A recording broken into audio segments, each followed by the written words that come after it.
Hello, everybody, and welcome back to another legendary episode of Racks and Rails, hosted by yours truly, Jacob Lindeman, and joined, as always, by the big man himself, Jeremy Lindeman. What is up, everybody? Yeah, we're pretty excited on our second episode. We're pretty pumped to keep it going, but today's, discussion, we're gonna talk about the turkey season, how that went down for everybody, and yeah, we're gonna dive into that. We're gonna talk about what's next. So, Jeremy, how's your turkey season been? Well, it was a long turkey season, actually. We hit the ground from the opening day in Minnesota here. We went on, 4 or 5, maybe even 6 different hunts. I'll have to think about that a little as we're talking. We had some rough weather. We had cold temperatures. We had birds that were acting weird. We had some success. We kind of had a little bit of, it almost seemed like it was like 4 or 5 different turkey seasons rolled into one. We went to 2 different states. We ended up with 5 birds between the 2 of us. Yep. So that, I was happy to have that, as hard as the hunting was. I've definitely had the easier years of turkey hunting. So, we can kind of dive into some of these hunts. We'll start out, should we start out with the first one for me and go from there? Yeah, let's go with that. Yeah, since you technically, we'll go chronologically. We'll go chronologically. I like that. Yeah. That's good. We can do whatever we want because there's probably nobody listening to this podcast anyway. So, Well, we did have 12 for our first episode downloads. So, you 12 out there, we appreciate you. Yeah, that's awesome. We're gonna give the 12 of you a hell of a show. So keep tuning in every week or 2. We'll get these out as quick as we can for you. Yeah, so I started out the Minnesota turkey season. I bought an archery tag, archery tags are nice because they allow you to hunt the entire season in Minnesota. Yep. You're only allowed 1 tom. That's probably the only nice thing about them, but you can hunt the whole season. Yeah, you can. And there's a lot of people that, they say that a turkey is meant to be shot in the face with a shotgun with some number 6s. They say there's a lot of people that just think the shotgun is the way to go for turkey, and I understand that because they are a lot easier to shoot with a shotgun. Yeah, don't I know it? Than they are with a bow. So but for us, we've hunted turkeys a long time and we've shot a lot of turkeys, and the adrenaline rush and the getting them close and the shooting them with a bow is much more satisfying than shooting with a shotgun. I love to shoot them in the face with a shotgun too. Matter of fact, 2 of my hunts were shotgun hunts this year and 2 were archery. So it's I understand, and it's to each his own. Yeah. Whatever you like to do, go do it, man. Hunting's hunting, and as long as you're doing everything legally and ethically, and and you like to use a shotgun, then go use a shotgun. Yeah, there's nothing wrong with it. I mean, Nope. I probably shot half of I'd probably say 3/4 of my birds with shotguns. So. Yep, and there's times that when the birds get tough, it would be really nice to have a shotgun. Yep. So I hunted the opener. I hunted for 5 days. And I think I had snow and wind for 3 of those days. And rain and cold and just nasty. And then finally on the 4th, and I saw nothing for them 3 days. The birds were they were hunkered down. They didn't want to be out there. I didn't want to be out there. It was rough. And I was hunting with a buddy of ours, old Big Ron. Yep. And he actually ended up getting a bird on the 4th day of the hunt, which was the day that the weather finally broke. So that, that one would expect that to happen, that when weather finally gets decent that the birds were going to come out, and they were out all over. And I actually had an opportunity that morning. Had I not put the strutter decoy out, I probably would have had that bird. But instead, we talked about that on our last episode, that the birds were very timid this year. They just didn't really want to fight. I think a lot of that's just because the weather was kind of cold, and I just don't think they were feeling it like they do on some other years. So I sat up that morning. I was on a cut cornfield, from last fall. It was corn last fall. It was combined. So the birds were coming out there. There's a big wooded hillside that was kind of off to my right, as we'll call it. We'll say like the field ran north and south. I was sitting on the west side on a little ridge that I figured the toms would come up and strut. They talk about toms having a strut zone, and it's definitely especially you've hunted down there in that hilly country. They like to find the highest knob they can find in that field to strut, so the birds can see them. So I set up on that, started calling. I usually wait till about legal shooting time. I usually wait till legal shooting time, then I'll start with some soft yelping to try to see if I can get if there's any gobblers close by to answer. Then I'll kind of make sure if there's nothing right around me, then I'll kind of amp up my calling a little bit, just getting a little louder. I mean, you don't want to call loud right out of the gate, because you could be set up 100 yards from one, and if you call too loud, you're just going to spook them. It'd be like the difference between somebody yelling at you, versus trying to, they don't want to be yelled at to be told to come over here. They want to be coaxed, Yeah. You want to be like, hey, come here. Yeah, exactly. You just want to be like... Instead of being, you don't want to be yelling. They'll be, it's just like if we were somewhere and someone was screaming their head off, we'd be like, what the heck's going on with that guy? Yeah. Or girl. But so I started calling. Pretty soon I got a gobbler answering me. I see him I could see up onto this hillside. It's kind of oaks and it's wide open woods, and I could see them working their way down through. And there was 2 or 3 different toms, and a couple of toms kind of worked over the hill to the south. And the tom that I was calling, he kept coming.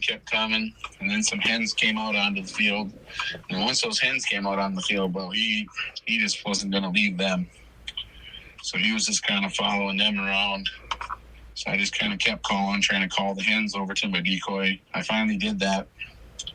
And then when the gobbler followed, I thought when he was coming up that hill, he's, directly to my right. I didn't want him to see me draw my bow, so I maybe waited a little too long. But I thought I'd have time once he got to my decoy, because normally when they come into the decoy, they'll strut around it, they'll beat it up. The Jeep decoy, that is. I had strutter out this time.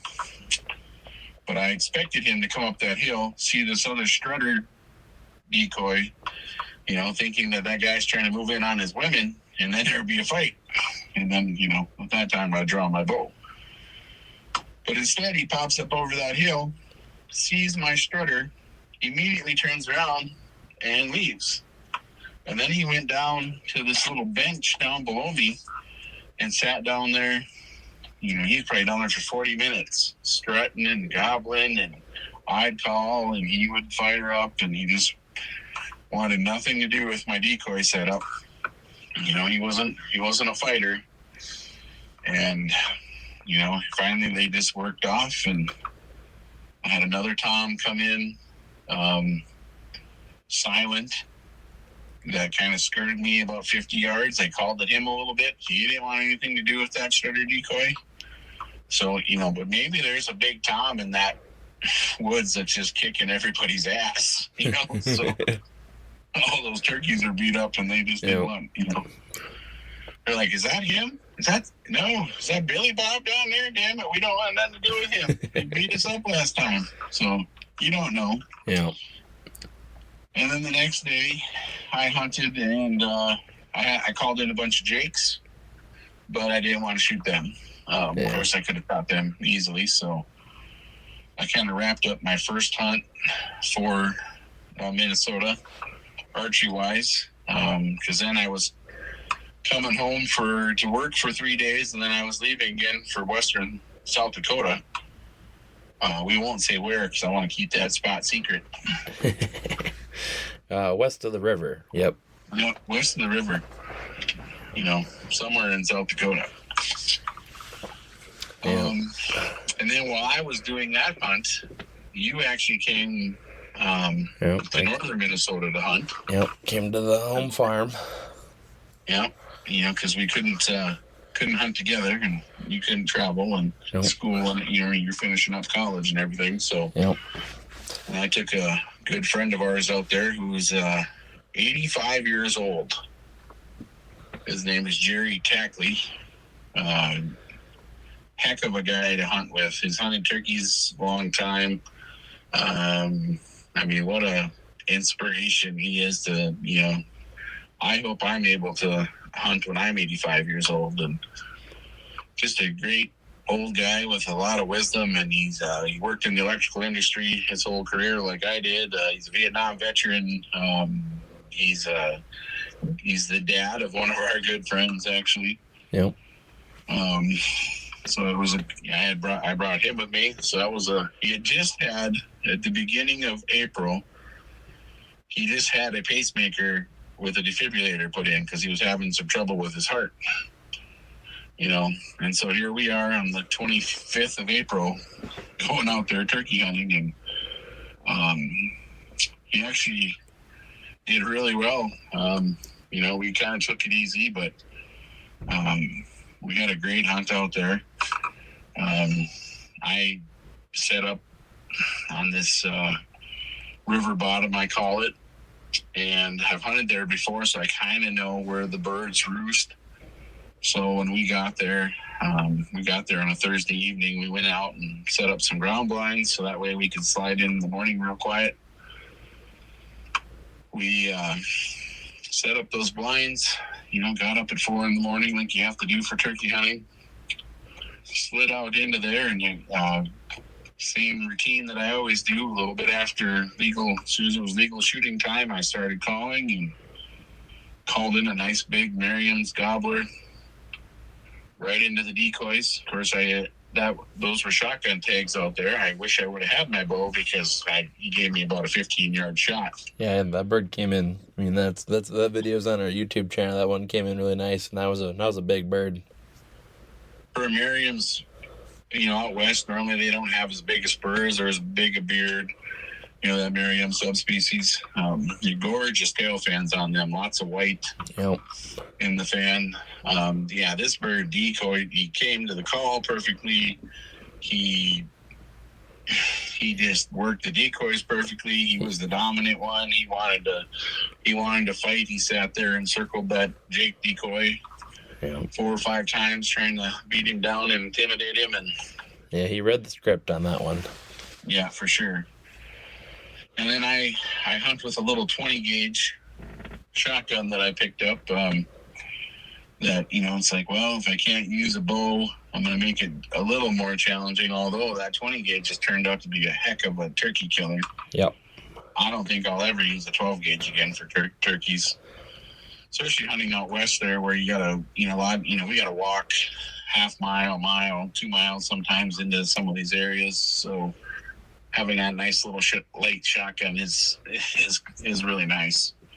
You gotta watch your weight, cut what you're packing in and out there. So yeah, come right in, shot him. He had a bunch of jakes and some other toms with him. That there's actually so many turkeys down there in that bottom. When I was calling, I don't think they could really hear me, the ones that were a little further away, because there were so many hens cackling and clucking and yelping down there. It was just kind of a free-for-all. Yeah. And so the next day, my buddy, he didn't get anything that morning, but we saw some toms kind of come out in this one area by where we were hunting on this alfalfa field. So we moved his blind and set him up there. And the next morning, we were able to call 2 nice big toms in. And my buddy there, Jerry, 85 years old, he pulled up his 12 gauge and he unloaded on both of those gobblers coming into the decoys. And somehow they got away. He there's a lot of room around him. Yep. And somehow he just didn't connect. And when I looked at him after he shot at them, and he looked at me and he said, "I think I got buck fever." I'm like, yeah, that was exciting. But he was happy he got an opportunity. He got to shoot his gun. Really, other than getting the turkey, it was everything he kind of wanted from that hunt. And then we hunted the next day. We set up in the morning. Had another tom come in that I ended up shooting. So that was the same type of deal. I called that one in. That one actually was a little timid. He kind of skirted my decoys a little bit, but that 20 gauge with the TSS will actually reach out there to 40 yards. So when he thought he was safe at 45 yards skirting me, he caught a face full of TSS.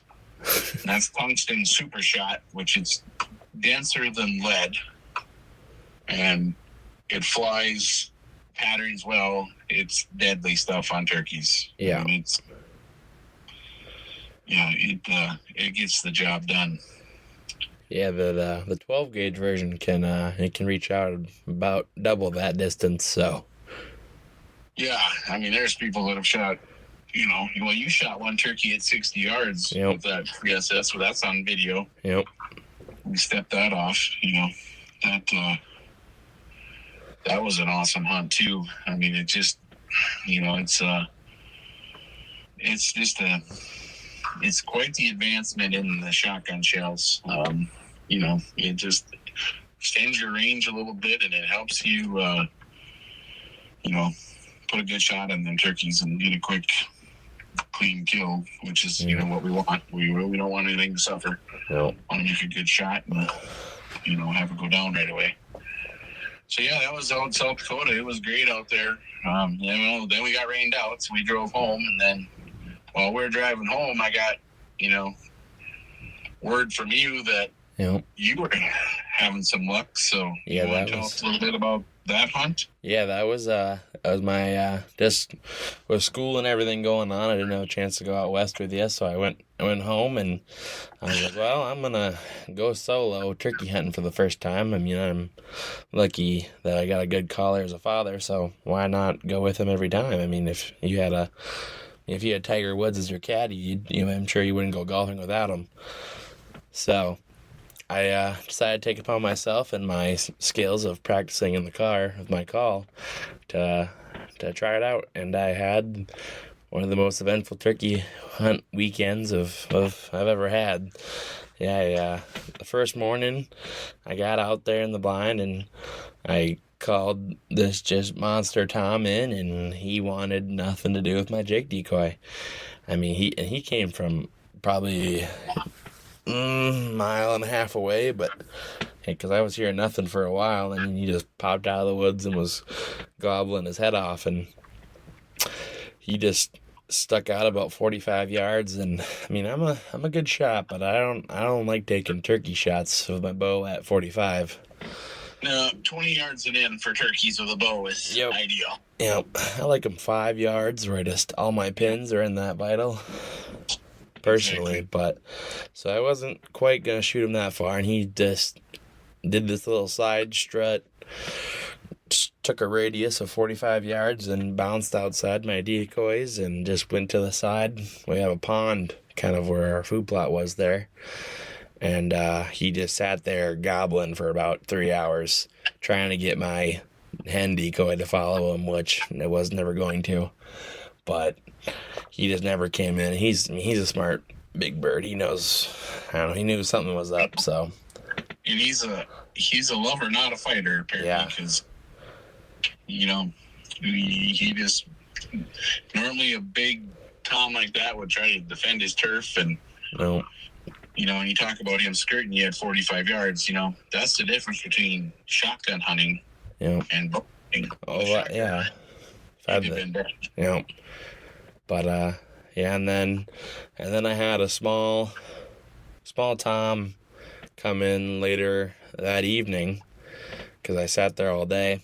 Went in for lunch, took a little lunch break, came back out, and one kept creeping in. I was coming right in, didn't even have to call to him. And as I was coming back to about 3/4 draw, my D-loop decided to break, and I rocked myself in the face. So that was fun. And my arrow just boinged over top of him, and he was like, "I'm out of here." So had to go back. I was done hunting that night, so I went back and tied the D-loop and went back out the next morning, and it was just cold, and it was raining, and it was just nothing was gobbling. I called a couple times, nothing. And then around around 11 or 10:30-ish, I heard just like a distant gobble, like on the other, like way, I don't know where they were, but they were far away, and I just did a slight little, cluck to them, and all of a sudden there was 3 gobbles, and they were sprinting down the lane, which is about, I don't know, was it 400 yards? Yeah, I suppose at least that. And, well, I know it's that distance because we tried to shoot a doe at that last year. It's 300. It's 300. Yeah. Tried to shoot a doe from my rifle stand where the ground blind was, and I missed. So it's a long distance, and they came sprinting, and they came running in, and like that, buck fever. Well, and what you did there is you took the next day you didn't we talked on the phone, or like, hey, a lot of these birds just ain't fighting this year. They don't feel like it.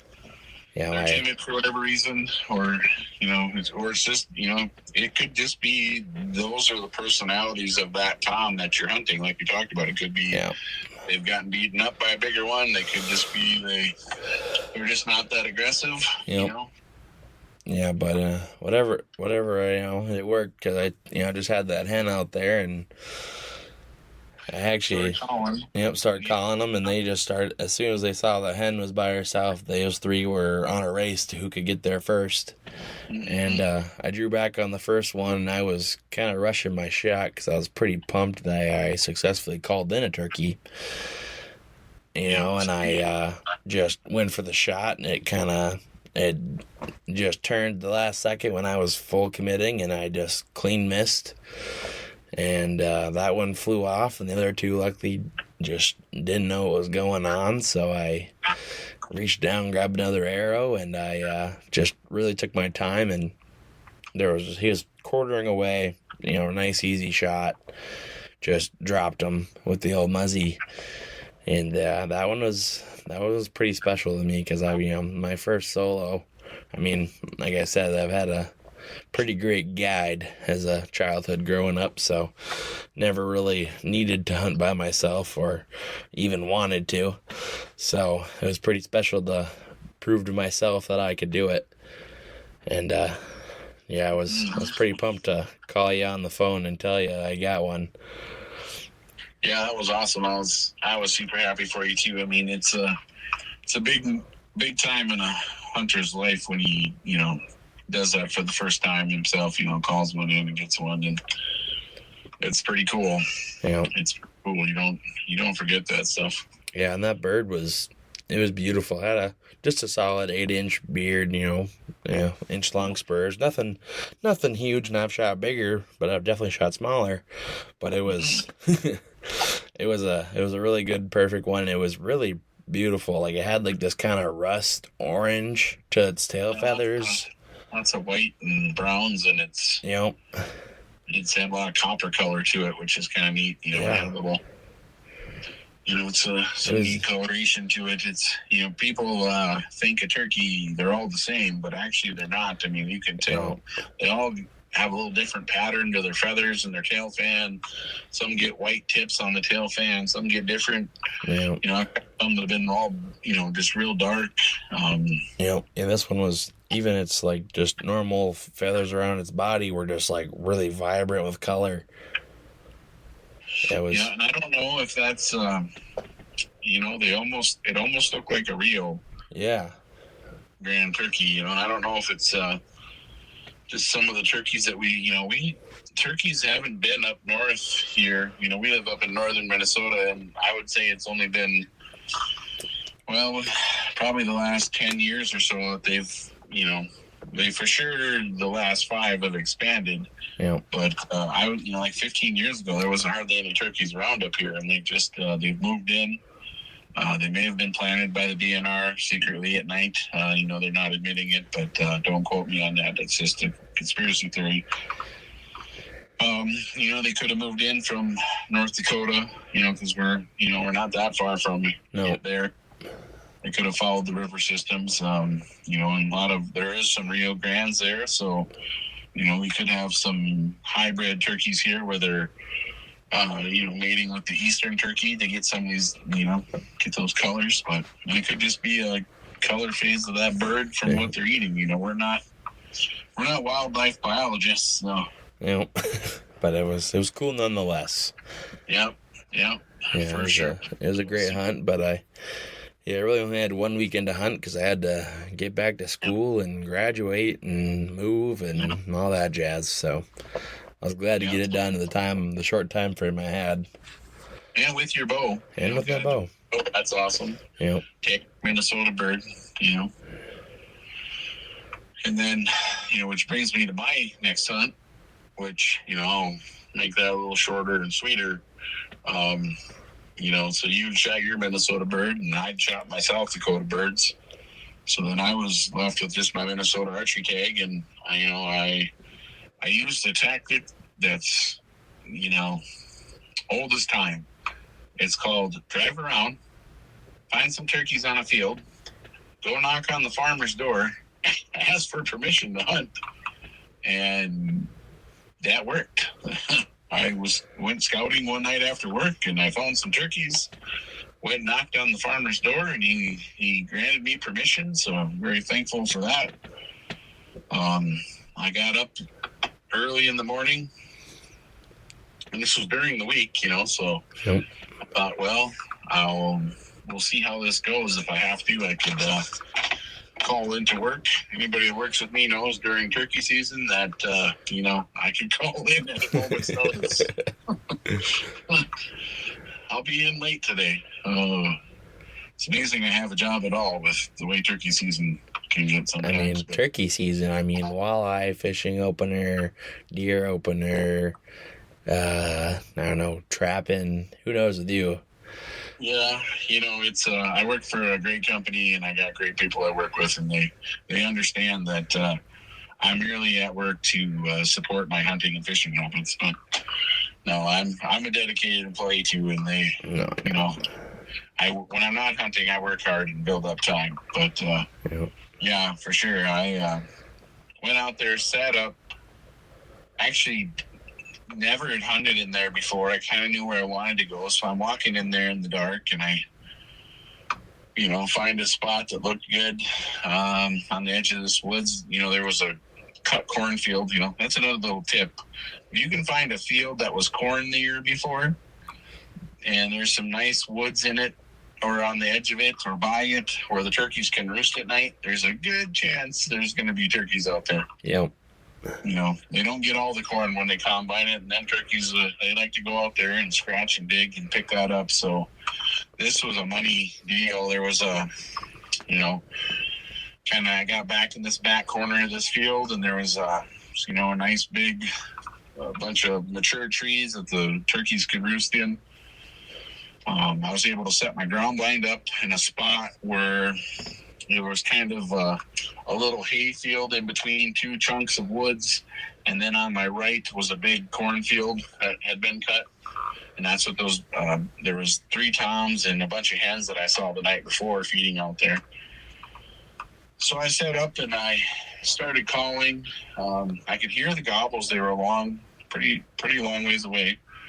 I had bumped a hen out of the roost setting up. She was actually roosted in a tree right above me, and I was like, oh, that's not good. But she ended up, it almost sounded like she just flew a little further into the woods and just hopped in another tree. So same routine. I usually wait till, shooting light, then I start calling,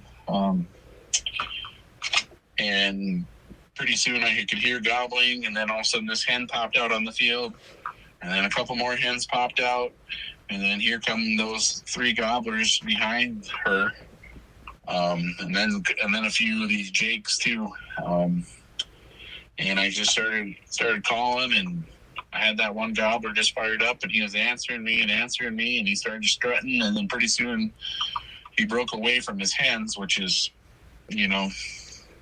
what we want them to do, but they don't always want to do that, because this one wanted to fight.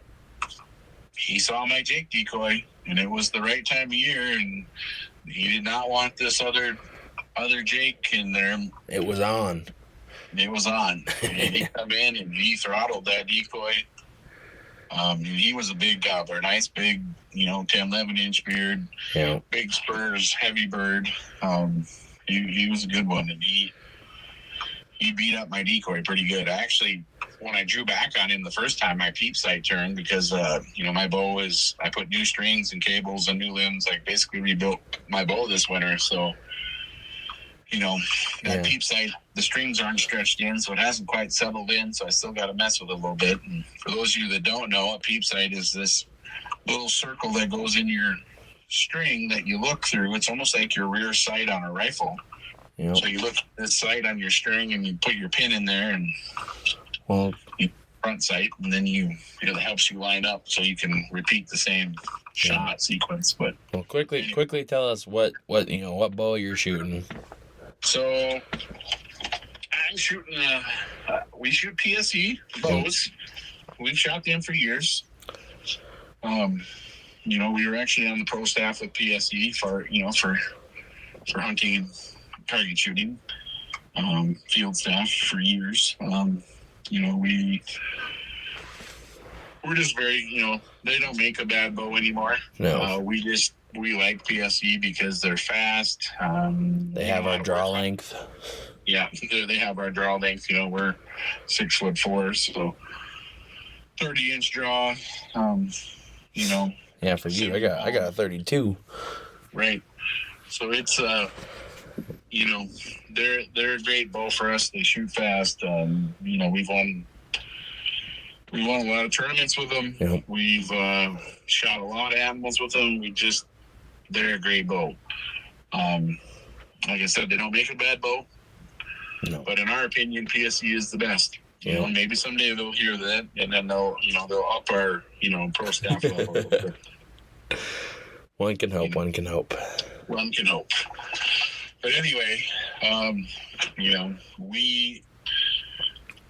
the bow I was shooting is an Evolve. I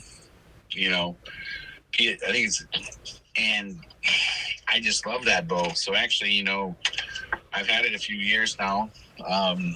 It just fits me so well. It shoots so well. It just, I just like everything about it. So, I actually cracked one of my limbs due to a electric bike accident that, I found out the hard way that I can't drive it on ice, especially when that is hidden underneath the snow. That was a wreck of epic proportions. I looked like, when I hit that, I looked like I was in the X Games because, not many people can make an electric bike fly sideways through the air at about 30 miles an hour, but I did. I did not stick the landing, however. But I remember as I was flying through the air, all I could think of was like, okay, tuck your chin. This is how you know you've crashed a few times. 'Cause I'm like, don't hit your head. That's all I could think to myself. Tuck your chin and curl up your arms and roll. Yeah, I was just trying to tuck into a ball, but and of course I had my bow, we use those bow slings to carry them into the woods. And anyway, I crashed and cracked my limb. So anyway, I ended up putting all new limbs. And then when I was doing that, I put new strings and cables on. I bought Vapor Trail strings and cables. Shout out to them. Everything came perfect, so I was able to rebuild that bow from top to bottom. It shoots lights out. So like I said, when this turkey come in, he was beating up that decoy, and I pulled back, and my new strings haven't stretched in all the way, so it's pretty close now where the peep sight's doing the same thing, so I just gotta pop it in the bow press and just give it a quarter turn and it'll be right on. Just turn the string, take one twist out, it'll be money, and it'll pull back perfectly every time, so I can see through it. So I had to let down. I turned the peep sight, redrew my bow. This is how much time I had, right? Yeah. He was not leaving this Jake decoy till he had pounded it into the ground. So, and I drew back, and he was kind of quartering towards me, and a turkey's vital actually sits up higher in their body than most people realize. You put a perfect shot on your turkey. I screenshotted your video. I was going to send that to you. Yeah. Maybe I'll send that to you so you can, maybe we make that as a thumbnail, or we put it on something, or, you can post that picture of perfect shot placement. I actually froze it in time, and you can see your arrow hitting just perfectly of where that vital is. And, it's like if a turkey's facing you, you want to shoot him in between the beard and then that red, the wattles, the red part on the neck. There's like a 3-inch spot there. And then, the same thing, if you carry that all along the side, obviously if they got their back to you, you can just shoot them, dead center. Right where the tail feathers meet the back feathers. You can see where it changes color there. That hits them right in the vital. You hit the spine, you hit the head, the neck. All those will kill the turkey. With their heart and lungs, they're about the size of a little orange. Yeah. It's a small vital, but it sits high up in their body. There's an old saying says, shoot them high, watch them die. Shoot them low, watch them go. And that's true, because you and I have both, unfortunately, lost turkeys that we hit a little bit low. They lived because you just shoot them through the breast meat. And, yeah, they don't care. Turkeys don't care. They heal up. They're tough as hell. They're tougher than deer, in my opinion. Yeah. I shot a turkey in South Dakota one time that I put an arrow clean through him, broke. He had a broken hip. Both his hips were broken, and he's bleeding all over, and he was still chasing the hen like nothing happened to him. I had to quick grab another arrow and shoot him again to put him down. A lot of times you'll shoot an arrow right through a deer, but it won't go through a turkey. No. They got a rib cage like it's like an armored tank. Yeah, and their feathers, their wings and stuff, it stops arrows. We've seen people shoot them with a 12 gauge, roll them, they pop right back up and take off running. Yep. They're tough. They're just tough. And they can take an arrow like there's no tomorrow. Like that one in the video that I shot, put a perfect shot right through his vitals, quartering away. I think there was blood on my Jake decoy. You just be graphic, but it's a hunting podcast, so you just didn't hit its spine, so it. No, and his brain was like, "Oh, we're fine," and no, you're not fine. No, your heart and lungs are missing. You took about 2-3 steps, made a half turn, and tipped over dead. Yeah. And the cool part about that video is I didn't even realize, this is crazy, this is how focused I was on my target. I didn't even realize that those other, the birds were running in. And that young Tom come in. I didn't even realize that 4 birds came in until I watched the video back. But, once it was on YouTube, I was like, what the heck? Yeah. That was, that turned out to be a great shot, video-wise. And it was super cool. But yeah, called that Tom in, put a great shot on him, messed around with his buddies, calling at him, just getting them to gobble. And, and then that was pretty much the last bird of the turkey season for us. So yeah, we tried, we took a took a few more people out to hunt, and Yeah, we got Mama Turkey. yeah, took your mom out hunting, got her one. That was a fun hunt. Yep, shout out Mom. Yep, shout out to your mom. So that was fun. That was lots of calling and lots of repositioning and trying to work birds and late season, and that was a good one too. Yeah, I'll quickly kind of jump back. I shoot an Evolve 34 for PSE as well. That just, I mean, it's the only bow that has his is a 32. It's just the only bow that's got my draw length. I got orangutan arms for, I don't know, some reason, mutation, but yeah. Reaching shelves, that's what that's for. Yep. But yeah, I mean, I'd say it was a very successful turkey season. Definitely challenging, and one I learned a lot from. Yeah, it was a lot. That's the great thing about hunting turkeys is it's always different. You just gotta figure out what the birds want, what they respond to. You gotta be where they're at. You gotta give them what they want. You gotta adapt and overcome. That's why I love it. Yeah, super challenging. Yeah, now we'll be transitioning. I mean, this weekend we're going for our maiden voyage on Lake of the Woods. Gonna do some walleye fishing. Yeah, I am chomping at the bit for that. I've been working on the boat in the evenings, getting it all ready. Yep, I was going to ask you about that. I mean, just people want to know. I've had some friends ask me, like, what do I do? And I'm like, well, luckily I don't own the boat, so I'm not doing much right now, but I know my dad is working every night. So, like, let's break us down what upgrades or things you get ready, or de-winterizing. What do you do to get your boat ready for the season? Yep. So obviously, when we take it, when we put it away in the fall, we winterize that boat. So you want to make sure you put some fuel stabilizer in, and you want to drain all of the water out of it, and you just take all your batteries out. So like if you have a heated shop, you don't have to worry about all that, but we have cold storage, so we have to take all our batteries out and drain everything down, and get the engines ready for storage and fuel stabilizer and all that good stuff in there. We usually run the engines a little bit, put some fuel stabilizer in at the end of the year, and then make sure that gets ran through the motor as well. Otherwise, your gasoline can break down, and your boat's not going to run good.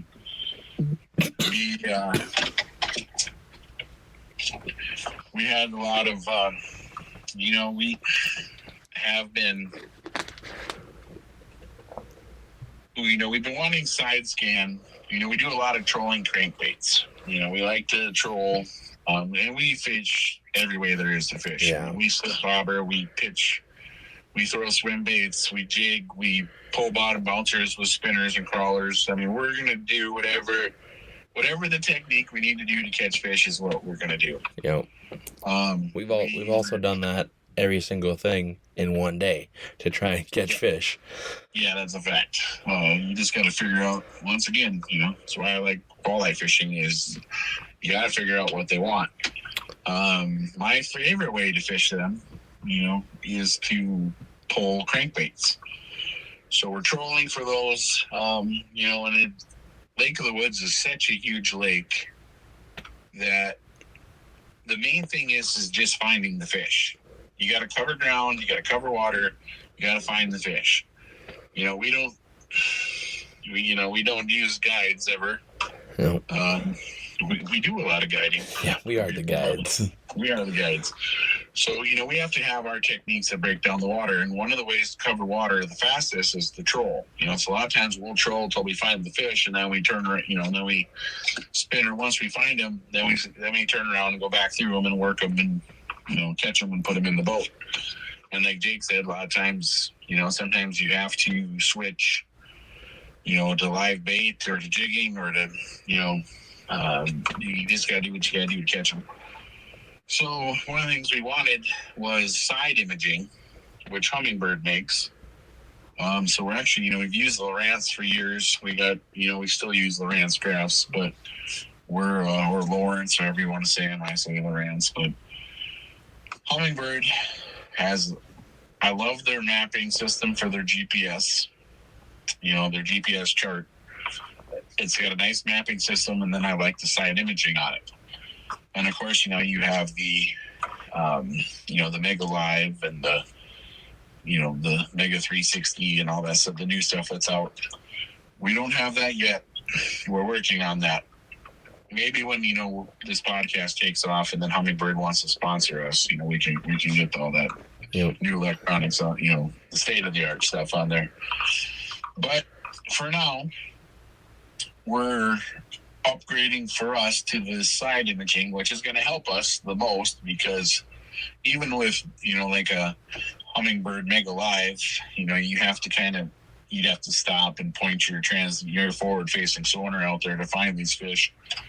What the side scan allows us to do is we can drive the boat while trolling and still fishing, and yet look right and left to how far out those fish are, because a lot of times it's just the difference between sliding out from 8 feet to 12 feet or 8 feet to 6 feet. It's going to help us cut down the amount of time looking for these walleyes. So I'm putting new graphs on the boat, and it seems like whenever I put a new graph on a boat, I tear into the wiring, and then I'm like, oh, I need to redo all this wiring because I don't like how they've done it before. I like to, I am an electrician by trade, so, I know a little bit about wiring, so I rewire just about every boat I buy, to make it work a little better for us. So we're upgrading the graphs. We're also putting a Troll Master on, which will allow us to use our kicker motor. It's like a remote control for your kicker motor to control the speed up and down, which will be nice because you can just sit up front, in your captain's chair, and you can instead of having to, adjust the speed on the motor. We can do that from that chair, and you can also hit the idle button when you got a net of fish. And so, but anyway, it's all electronic stuff we got to add. So I've been working on that. We have a little spot out there that we were fishing last year, trying to pitch some crankbaits up to. And, I was thinking this, but you were actually the first one to say it out loud. Because when we go bass fishing, we've been using these swim baits. Yep. And then we've seen that, Jason Mitchell had posted his video showing his, he's using that new Northland eye candy swim bait, basically. Yeah, it's like a 3-inch paddle, Looks the same as what you'd use for bass fishing swim baits, just a little bigger. Yeah, and, we were both like, geez, if we had those and we're pitching that, our secret rock pile that we won't tell anybody where it's at. But it's on the water. It's on the water. If you have a rock pile that's in like 10 feet of water and tops out to like 8 feet on top, or even, even deeper, even at 20 feet comes up to 8 feet, or, it's 8 feet off the bottom, or heck, I don't need weed edges. All kinds of different structure that we were like, geez, we could throw these swim baits in there and clean up on these fish. I think they'll just hammer them. So, you brought that up, and I'm like, oh, it's funny you say that. I was thinking the same thing. Yep. You can cast them a long ways. They get down to the bottom. They look just like a shiner or a minnow swimming or a shad. The bass absolutely crush them. Yep. And I've always said that a walleye doesn't know he's not a bass. So, he don't care. He sees that coming by. And so we're going to try that. Yeah. I think that'll be exciting. My plan is I think we'll go trolling first and, see if we can get our walleyes. And then after we get our fish in the live well, then we'll go experiment a little for fun, and see if we can get some stuff to work. But I know the fish are going. The fish are biting. I was just down to my buddy's house in South Dakota helping him. We were trying to get him a turkey. Called one in. He just didn't quite connect on it. But in his defense, it was a long shot, and the turkey was alerted, but it was he had no choice. It was either, well, shoot now or, but he just a couple steps closer and he'd have had it. So it was just it's one of those things where the turkey had us pinned and he had to shoot now or nothing. If he'd have hit it, he'd have been a hero. Yep. But that's how it goes. Yeah, you miss 100% of the shots you don't take. So he felt bad, but he did have to cave into the peer pressure of me sitting there telling him, shoot it. Yeah, you're pretty good at that. Yeah, I'm like, there he is, take him. But anyway, it was a lot of fun. We had fun hunting that, turkey hunting. We went out fishing in the afternoon. We got on some monster bluegills. Yeah, I mean, the photo he sent me, he sent me a Coke can next to the bluegill, and it looked like one of those baby mini Coke cans you give your kids.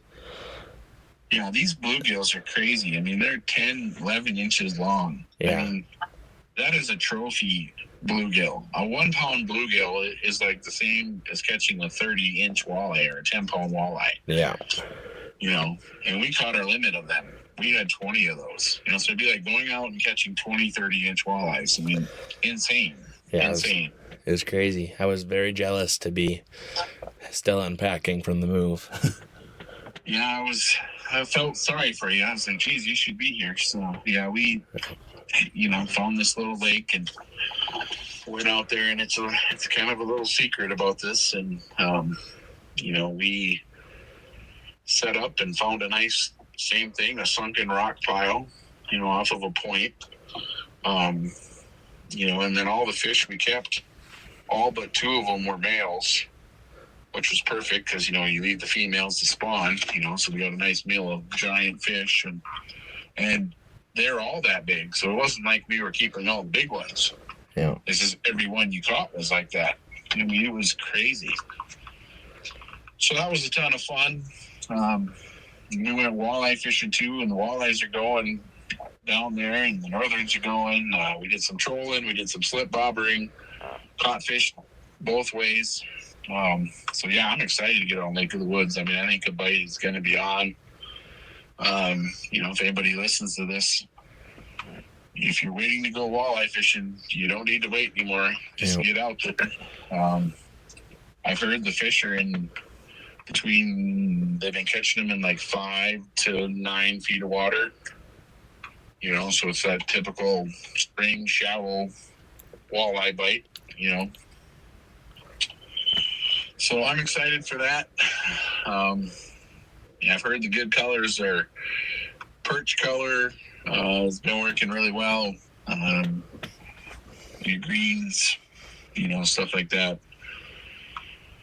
But we'll do some experimenting. I actually caught some on a purple descent, I believe is the color. It's kind of a purple and white shad wrap made by Rapala. It was working pretty good for me. So, but yeah, exciting. I'm ready to get out on the boat. Yeah. Sad turkey season is ending, but that's how it goes.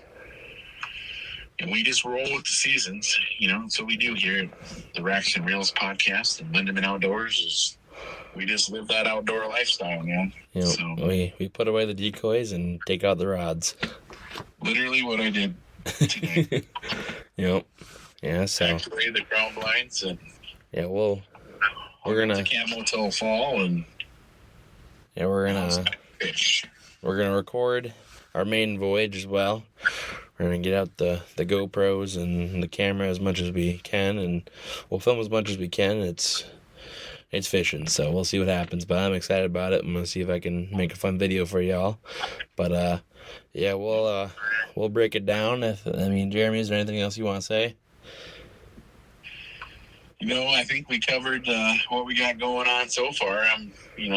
I'm excited for fishing. We got a couple tournaments we're going to fish. We got 3 or 4 weekends of we'll call it guiding, people lined up to fish. Yep. It's going going to be a heck of a season. So, it'll be fun. Yep.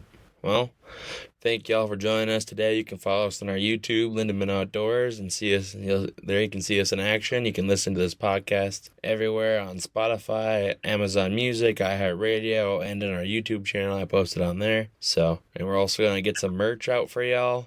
So stay tuned for that. It's coming very soon. I'm working on it as we speak. So, but yeah, stay tuned for that. And I think you guys will like it. So we'll see you in the next one, guys. Peace.